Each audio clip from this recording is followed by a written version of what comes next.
संगति या साथ, मित्र और साथी मनुष्य के व्यक्तित्व के लिए सबसे महत्वपूर्ण होते हैं। अब आप कहेंगे कि ये कैसे? मनुष्य अवश्य अपने व्यक्तित्व के लिए उत्तरदायी होता है, परंतु मनुष्य संगति में ना चाहते हुए भी उसका व्यक्तित्व संगत की भांति हो जाता है। इन पात्रों को देख रहे हैं आप? मध्य में जल रखा है, इसमें दूध और इसमें मलिन कीचड़ रखा है। यदि मैं इस जल को दूध में मिलाता हूं तो यह जल दूध बन जाता है, और यदि इसी जल को इस मलिन कीचड़ में मिलाता हूं तो यह जल या मलिन कीचड़ में परिवर्तित हो जाता है। हाँ, ऐसी कोई युक्ति नहीं कि जल बिना घुले मिले दूध या कीचड़ में अपना अस्तित्व बनाए रखे या इनसे अलग बना रहे। और ठीक ऐसा ही मनुष्य के जीवन में भी होता है कि यदि एक गुणहीन व्यक्ति गुणवानों की संगत में बैठे तो उसे भी गुणवान समझा जाता है, सम्मान का पात्र समझा जाता है। और यदि एक गुणवान व्यक्ति गुणहीनों की संगत में बैठे तो उसे भी तिरस्कार मिलता है।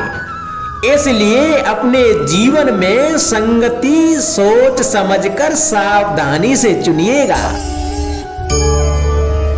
कभी खेत में किसी किसान को खेती करते देखा है? वो उसे सींचता है, जोतता है, पशु पंछियों से खेत की फसल की रक्षा करता है, परंतु एक बात का वो सबसे विशेष ध्यान रखता है कि कहीं खेत में खरपतवार न उग जाए, क्योंकि एक खरपतवार का लान खेत की सारी फसल को नष्ट कर सकता है। ठीक उसी प्रकार यदि वंश की कोई संतान खोटी निकल जाती है तो वह समूचे वंश का सर्वनाश कर देती है। इसीलिए संतान के लालन पालन में ध्यान देना आवश्यक होता है, क्योंकि संतान वो फसल होती है जो वंश की आने वाली पीढ़ी को महान बना सकती है या फिर वंश का पतन भी कर सकती है। कभी आप ब्रह्म मुहूर्त में जगे हैं? जग कर देखिए, संध्या होने के पश्चात जब रात्रि का अंधकार सारे संसार को धीरे धीरे अपने अंधकार में निगलने लगता है, तो यही अंधकार ब्रह्म मुहूर्त में भोर होने से ठीक पूर्व तनिक अधिक काला हो जाता है। कुछ समझे, हमारा जीवन भी कुछ ऐसा ही होता है। जब हमारे जीवन की समस्याएं कठिनाई अपने अंत पर होती हैं, तो यही समस्याएं कठिनाई एक भीषण रूप लेकर हमारे समक्ष खड़ी हो जाती हैं। और ऐसी परिस्थितियों में अधिकतर लोग हार मान जाते हैं, भय खा जाते हैं। परंतु ऐसी स्थिति में आप हार ना माने, भय ना खाएं, दृढ़ रहें, निरंतर आगे बढ़ते रहें, तो प्रकाश के रूप में हमारा स्वागत करने के लिए सूर्य उदय सदा हमारे समक्ष प्रस्तुत रहेगा। आपने बरगद के वृक्ष को देखा है? जितना विशाल उतना दृढ़। पतझड़ में वो सूख जाते हैं, परंतु दुर्बल नहीं होते, टूट कर गिरते नहीं।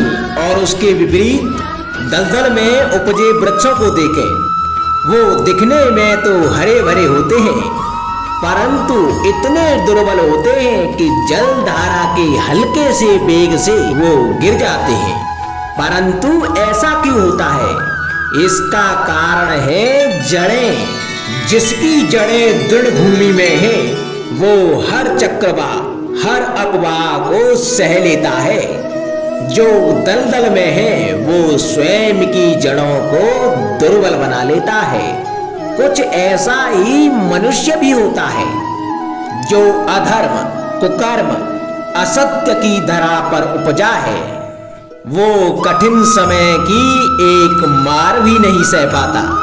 और जो मनुष्य सत्य और धर्म की धरा पर उपजा है, वो हर समस्या से जूझ कर आगे निकल जाता है और सफल हो जाता है।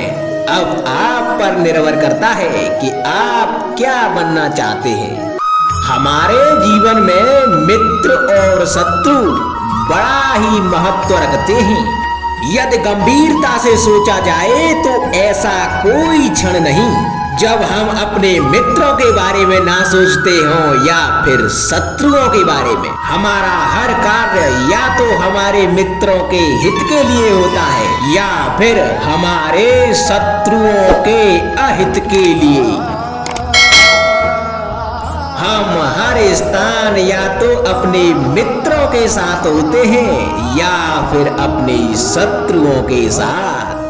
कोई नहीं चाहता कि उनका शत्रु प्रसन्न रहे। संसार में हर कोई अपने शत्रु को नष्ट कर देना चाहता है और ऐसा करने के लिए वो हर संभव प्रयास करता है। उसे आर्थिक, मानसिक और शारीरिक हानि पहुंचाने का प्रयास करता है। और यदि मैं आपको आज ऐसा मंत्र सिखाऊं जिससे आप अपने शत्रु को सदा के लिए नष्ट कर दे तो, और वो मंत्र है शत्रु को मित्र बनाना। अपने सभी शत्रुओं को अपना मित्र बना लीजिए और आपके सारे शत्रु स्वतः ही समाप्त हो जाएंगे। राधे राधे।